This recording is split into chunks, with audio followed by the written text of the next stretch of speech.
આગામી દિવસોમાં આવનારા જે બે વાવાઝોડા સક્રિય થઈ રહ્યા છે તેમાંનું પહેલું વાવાઝોડું બંગાળની ખાડી અને બીજું વાવાઝોડું અરબી સમુદ્રની અંદર સક્રિય થઈ રહ્યું છે।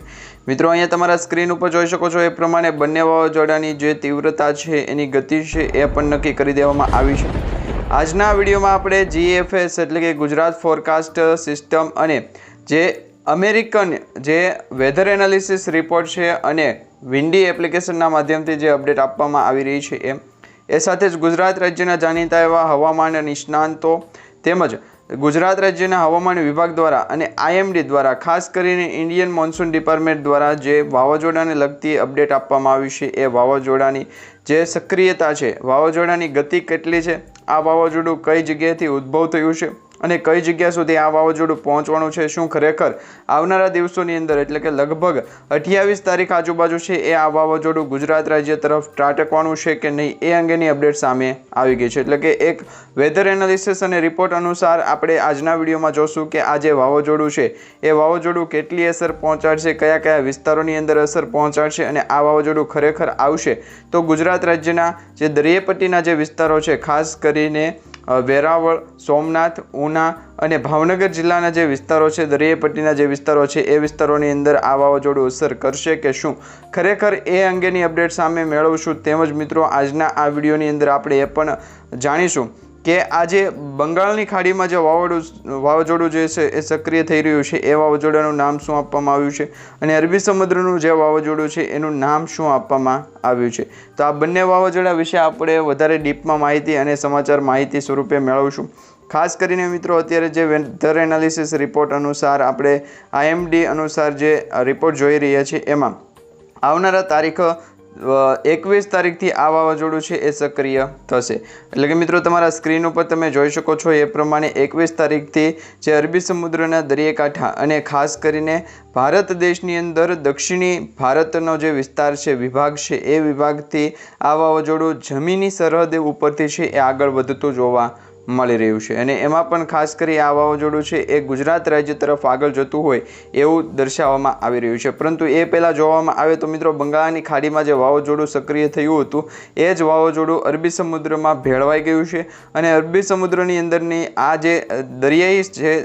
સિસ્ટમ છે એ દરિયાઈ સિસ્ટમના આધારે વાવાઝોડું ધીમે ધીમે આગળ વધતું જોવા મળી રહ્યું છે। વેધર એનાલિસિસ અને વેધર રિપોર્ટ પણ એવું કહે છે કે મિત્રો જે બંગાળની ખાડી અને શ્રીલંકા લાગુના જે વિસ્તારો છે એ વિસ્તારોની અંદર જે વેલમાર્ક લો પ્રેશર સિસ્ટમ બની હતી અને ત્યારથી આગળ વધતા ડિપ્રેશન અને ડીપ ડિપ્રેશનમાં આ જે સિસ્ટમો ફેરવાઈ હતી એ આવનારા 28 તારીખ સુધીમાં એટલે કે લગભગ આવનારા મહિના સુધીમાં છે એ ગુજરાત રાજ્ય તરફ અસર દેખાડશે અને એનું જે વાવાઝોડાનું જે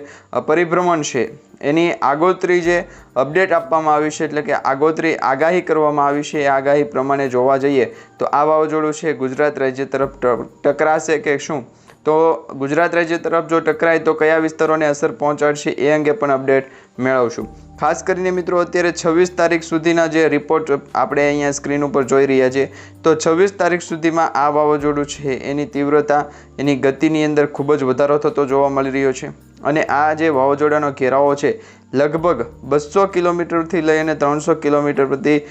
જે ત્રિજ્યાના કવર છે એરિયા કરશે અને આ એરિયા વચ્ચે અપડેટ પણ એવા સામે આવી રહ્યા છે કે જેની અંદર ગુજરાત રાજ્યના જે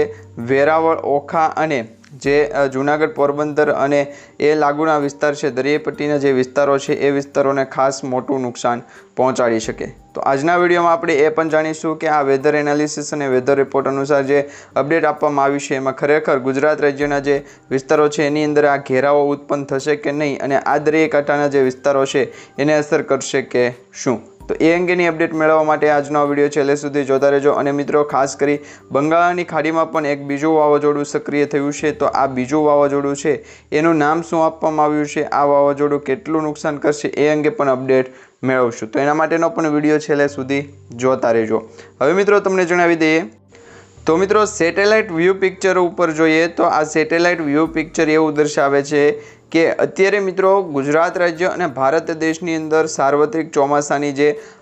પવનો હતા એ ફૂંકાવાના શરૂ થઈ ગયા છે અને આ પવનો છે મિત્રો ભારતીય દરિયાકાંઠાના જે વિસ્તારો છે એની અંદર અસર પહોંચાડશે। તમારા સ્ક્રીન ઉપર તમે ચેક કરી શકો છો એ પ્રમાણે આ જે વાદળોનો ઘેરાવો છે બનતો જોવા મળી રહ્યો છે એ દર્શાવે છે કે આવનારા 4 મહિના સુધી વરસાદીય સિસ્ટમ છે કેવી રહેશે। અને આ જે વાદળોનો ઘેરાવો છે એના કારણે જે બનતી વરસાદીય સિસ્ટમ છે એ ખૂબ મોટા પ્રમાણમાં આગળ વધતી જોવા મળી રહી છે। અને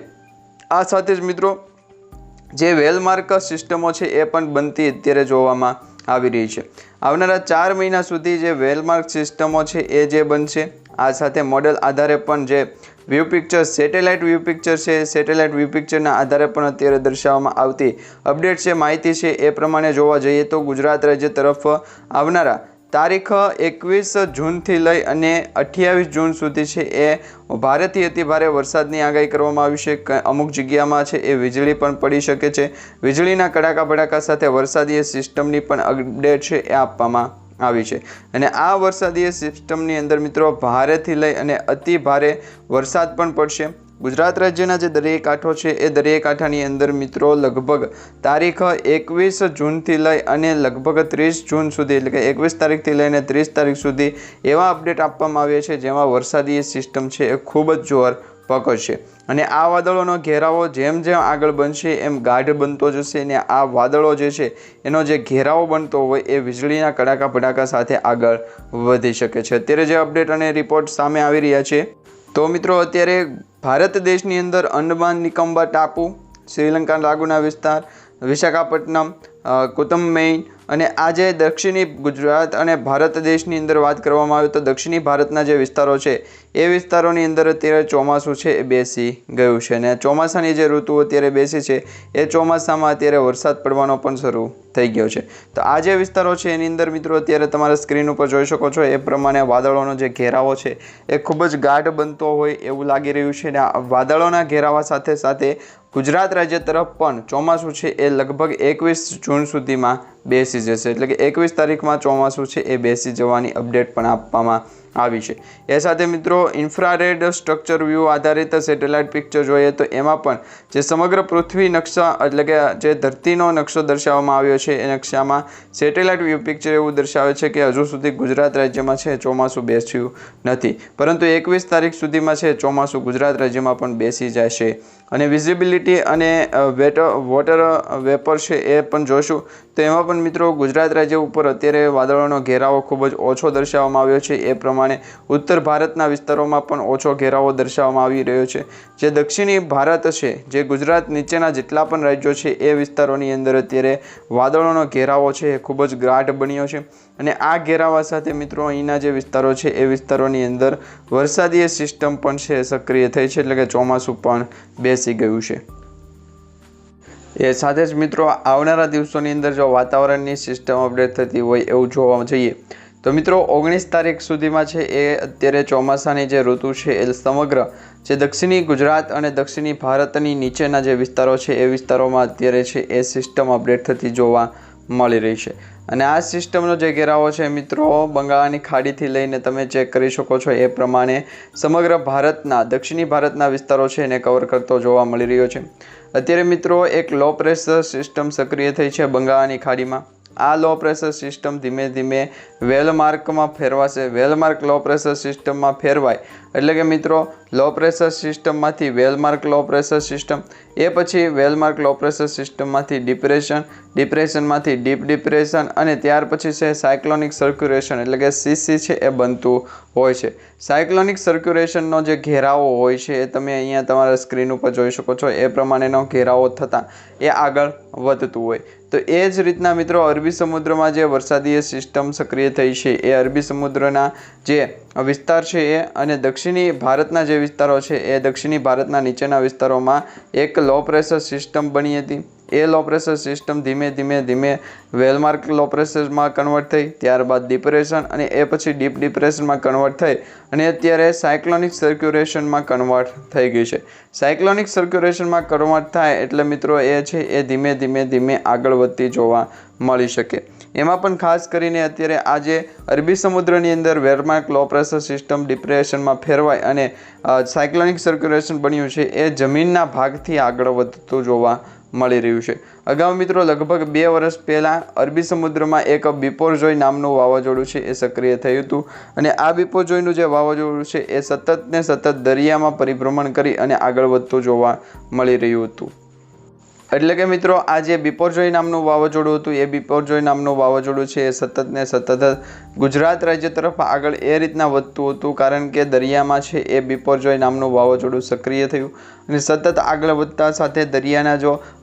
દરિયામાં આગળ વધતું હોય તો એની ગતિમાં પણ લગભગ 300 કિલોમીટર પ્રતિ કલાકની ઝડપથી લઈને 500 કિલોમીટર પ્રતિ કલાકની ઝડપે પવન ફૂંકાઈ શકે। પરંતુ અત્યારે જે અરબી સમુદ્રની અંદર વેલમાર્ક લો પ્રેશર સિસ્ટમ સક્રિય થઈ અને ડિપ્રેશનમાં ફેરવાઈ રહી છે એ અત્યારે મિત્રો જમીન અનુસંધાને છે એ આગળ વધતી જોવા મળી રહી છે, નહીં કે દરિયાઈ વિસ્તારની અનુસંધાને આગળ વધતી હોય। અત્યારે મિત્રો આજે તમામ મોડેલો આધારિત જે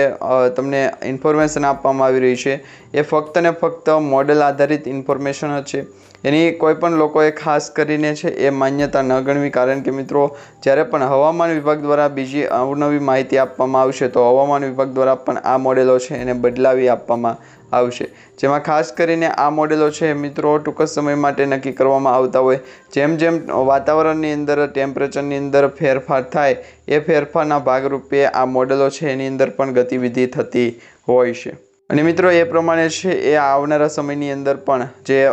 નવું વાવાઝોડું શક્તિ નામનું વાવાઝોડું છે એ સક્રિય થશે કે નહીં એ અંગે પણ અપડેટ આવનારા સમયની અંદર આપણે ફરી એક વખત મેળવશું।